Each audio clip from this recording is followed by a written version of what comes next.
Today, I'm going to show you how to shut off your water main and water heater in your home.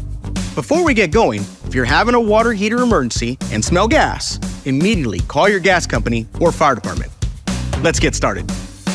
I'm Henry Rodriguez, a master plumber with Goettl Air Conditioning and Plumbing.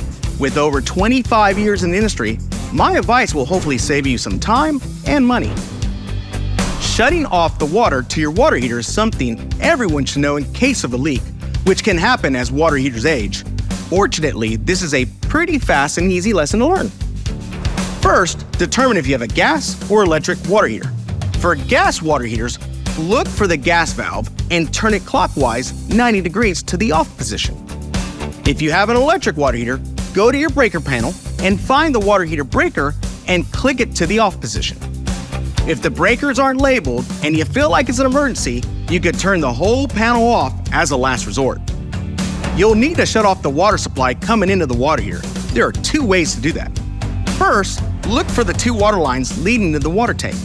On the cold water line, usually on the right, there'll be a valve.